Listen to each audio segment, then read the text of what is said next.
பெரியாழ்வார் திருமொழி முதல் 10 4ஆம் பதிகம் 6ஆம் பாசுரம். தண்டொடு சக்கரம் சார்ங்கமேந்தும் தடக்கையன் கந்துயில் கொள்ளக் கருதி கொட்டாவி கொள்கின்னான் உண்ட முளைப்பாளரா கண்டாய் உறங்காவிடில் விண்தனில் மன்னியா மாமதி விரைந்தோடிவாம்.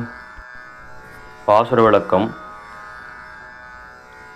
கௌமோதகி என்கிற கதை, திருவாழியாழ்வான் அதாவது சக்கரத்தாழ்வான், சார்கம் என்று சொல்லக்கூடிய தனுசு, இவை அனைத்தையும் தன்னுடைய விசாலமான கைகளிலே வைத்து கொண்டிருக்கக்கூடிய இந்த கண்ணபிரான் அவன் என்ன செய்கிறான் என்றால், திருக்கண் வளர்ந்தருளுவதற்காக, அதாவது அவன் தூங்குவதாக நினைத்து கொட்டாவி விடுகின்றான்.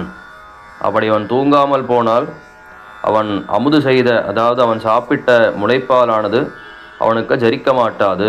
அதனால் ஆகாசத்திலே பொருந்தி இருக்கக்கூடிய சந்திரனே, நீ உடனடியாக வரவேண்டும் என்று கூப்பிடுகிறாள் சந்திரனை யசோதை இப்பாசுரத்தில்.